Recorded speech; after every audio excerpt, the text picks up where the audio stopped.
Moustapha Ndiaye est pêcheur à Mbour-Tefes, sur la Petite Côte. Le moteur de Moustapha fait partie des 5000 moteurs subventionnés à hauteur de 1 million de francs CFA par l'État du Sénégal. Presque 2000 moteurs ont déjà été livrés à leurs bénéficiaires. Machine bii nag maa ngi ko amee si subvention yi avant nag may am si moteur yi bon fekk na boobu aussi am naa carte gaal bi ñu waxee ni ku am carte gaal na nga dem bindu ji aussi si lañ demee bindu toog xaar yàggul dara ñu woo ñu ni ñu seen numéro génn na ñu dem fay booba machine yi mu ngi jar 1 415 000 ñu ne ñu 415 000 ngeen di joxe bon loolu nag vraiment jàppal na ma bu baax ndax lu jiitu loolu bon fekk na sama moteur mu ngi am ñetti at waaw war a toll si ñu war ko remplacer far loolu dikkal ma mu nekk loo xam ne lu rëy la si man bon si loolu laa profité bon jël am machine bu bees defaraat sama gaal vraiment affaire bi daal nekk na ak yokkute gu mag si man.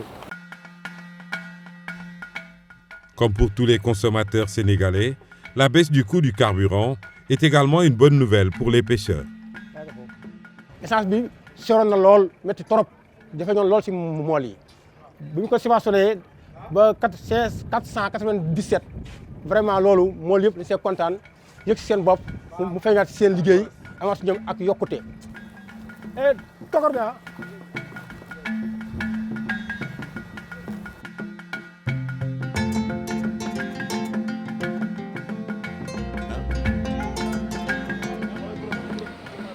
Réputé pour ses zones les plus poissonneuses au monde, le Sénégal dispose d'une façade sur l'Atlantique de 718 km.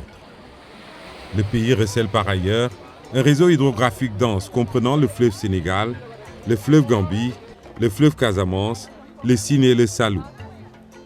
Avec ces atouts, le constat s'impose. Le Sénégal est un pays de pêche. Activité qui joue un rôle capital dans l'alimentation des populations avec une contribution moyenne de près de 70% aux apports nutritionnels en protéines d'origine animale. Ainsi, la zone maritime se caractérise par une grande diversité biologique. La forte valeur marchande à l'exportation de ces ressources est reconnue et appréciée dans les industries de transformation et d'exportation installées au Sénégal.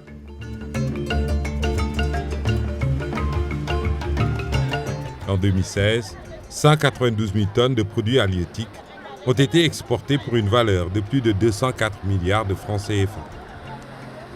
Le secteur de la pêche emploie quelques 600 000 personnes et représente 3,2% du PIB sénégalais.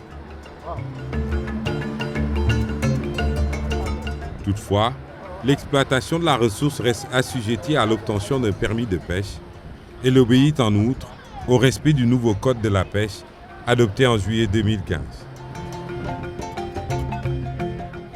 L'objectif d'amélioration du cadre légal de gestion est fonction de la réhabilitation des écosystèmes avec immersion des récifs artificiels et de l'accès réglementé à la ressource à la lumière des zones de pêche protégées.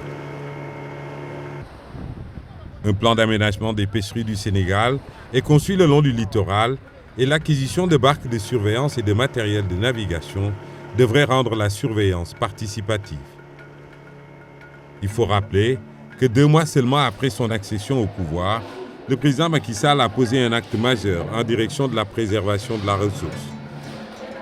En effet, la surexploitation de la ressource et la présence dans nos zones de navires pirates ont conduit les plus hautes autorités du pays à sévir contre la pêche illicite, non déclarée et non réglementée.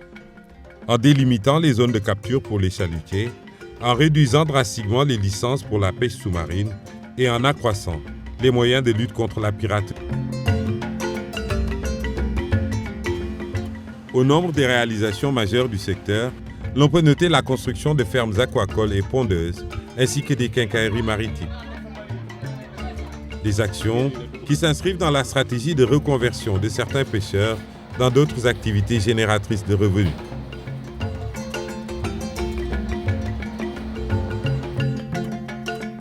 Il faut souligner que dans le domaine de l'aquaculture, d'importants projets sont également mis en œuvre par le ministère de la Jeunesse à travers les domaines agricoles communautaires, comme ici à Itato dans la région de Kédougou, ou encore à Sefa dans le Séyou.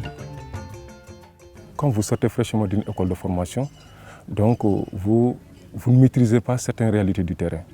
Donc il va falloir que vous descendez sur le terrain pour comprendre ce qui se passe. Et ce programme nous a donné cette opportunité et nous l'avons saisi. Donc quand le programme a été lancé, moi et mes camarades, on s'est engagés. 8 tonnes de poissons ont été produites lors de la première récolte du domaine agricole communautaire d'Itato.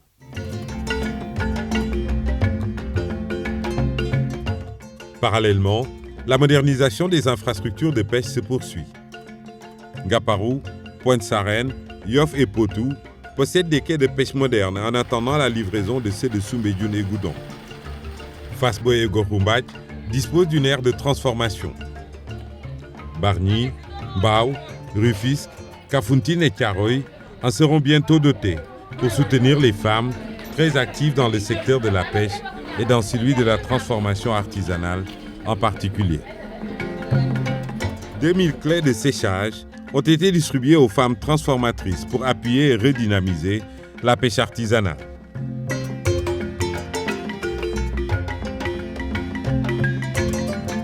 képp ku fóot ku ne bëgg nga weer kon ku lakk keccax da ngaa war a weer te kon bu nu amul woon fu ñu weer kon dafa naa du ñu mën a weer keccax ba mën a jaay kon clé yi loolu la ñuy jariñ am na njariñ ci la ñuy weer géej ci la ñuy weer tàmba jëng ci la ñuy weer keccax xam nañ ne ñun bokk nañ ci dëkk bi parce que ñun defoon nañ ne bokk nañ ci réew mi ndax fi ñu nekk làqu na tàng na metti na waaye ñu ngi doog a xam ne ñu yëg nañu ci réew mi. La réhabilitation des complexes frigorifiques de Mbour, l'Ampoule et Ziguinchor participe de la relance de la chaîne de froid. Ces équipements ne vont pas sans la sécurité des acteurs de la pêche. À cet égard, la doctrine du gouvernement sénégalais repose sur un réel effort d'acquisition avec, entre autres, 20 000 gilets à prix subventionnés à hauteur de 2500 francs CFA l'unité et la construction de maisons de pêcheurs à Bargny, Liène, Nianing et Fimela. À côté des efforts de lutte contre la surexploitation des ressources halieutiques et des actions pour la préservation des écosystèmes côtiers, garant de la reproduction des ressources, l'État a engagé le développement des filières aquacoles. Il a aussi entrepris l'amélioration des conditions de commercialisation et de mise aux normes des produits et des infrastructures pour stimuler les performances des filières artisanales et industrielles d'un secteur ayant un potentiel élevé de création d'emplois et de revenus.